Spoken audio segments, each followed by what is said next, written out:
Hello friends, चलिए start करते हैं आज का अपना टॉपिक द इंडेक्स फंक्शन।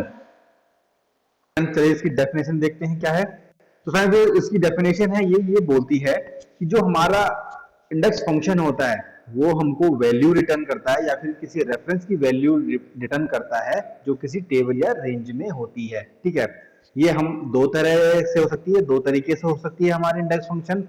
या तो जो हमारा इंडेक्स फंक्शन किसी स्पेसिफिक सेल या एरे सेल में हो, ठीक है, तो हम वहां से उसको ले सकते हैं। फॉर एग्जांपल हमारा सिंपल एक ही पेज पे हो, है ना, एक ही पेज पे डाटा भी हो और वहीं पर हम उसका ये अपना इंडेक्स फंक्शन से अपना वैल्यू निकाल रहे हो, या फिर हमारा हो हम उसको एज अ रेफरेंस निकाल रहे हो, मतलब दूसरी शीट पे जो हमारा जो डाटा है, जो हमारा टेबल है वो दूसरी शीट पे है, बट जो उसका हमको डाटा निकालना है, जो उसकी हमें वैल्यू निकालनी है ना, आउटपुट, वो हमारा दूसरी शीट पे है। तो ऐसा हम उसको रेफरेंस देख करके हम फॉर्मूला लगा सकते हैं, है ना।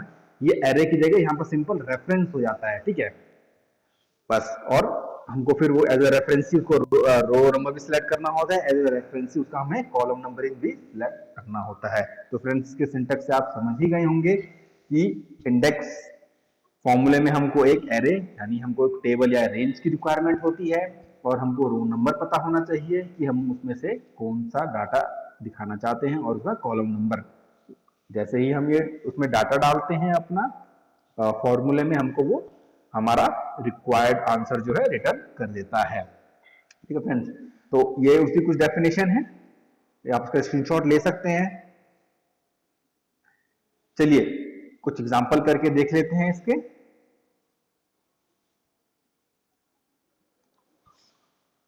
तो फ्रेंड्स जो हमारा ये इंडेक्स फंक्शन है ये पावरफुल होता है हमारे VLOOKUP फॉर्मूले से। ठीक है, वो कैसे?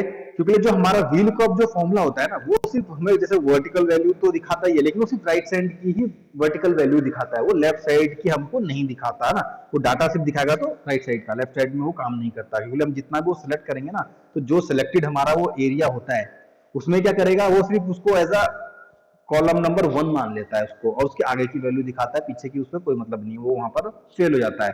बट इंडेक्स फंक्शन हमारा वहां पर स्टार्ट होता है। ठीक है, चलिए करके देखते हैं एग्जांपल उसका।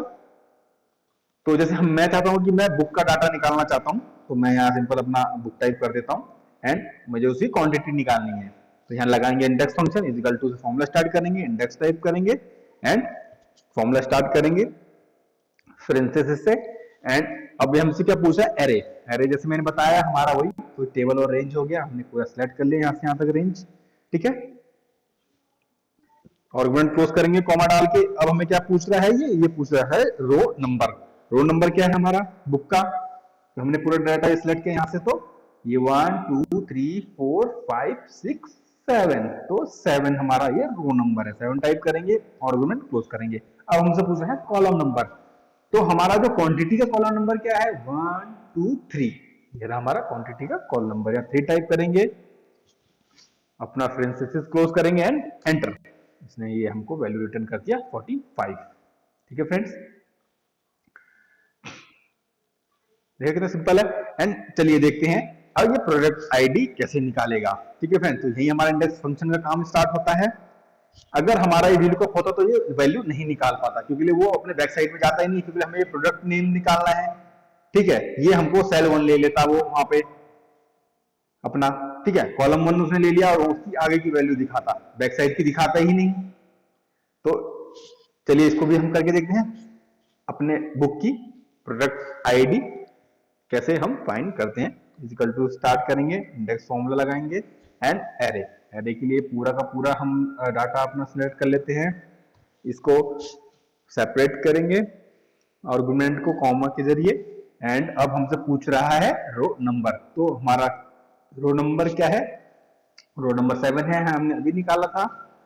कॉमा लगा के आर्गुमेंट सेपरेट करेंगे। अब हमसे कॉलम नंबर पूछ रहा है, तो प्रोडक्ट आईडी का जो कॉलम नंबर है वो है 1, तो यहाँ 1 टाइप करेंगे एंड फॉर्मूला क्लोज करेंगे, एंटर। तो ये रहा फ्रेंड्स EJI 1005, EJI 1005।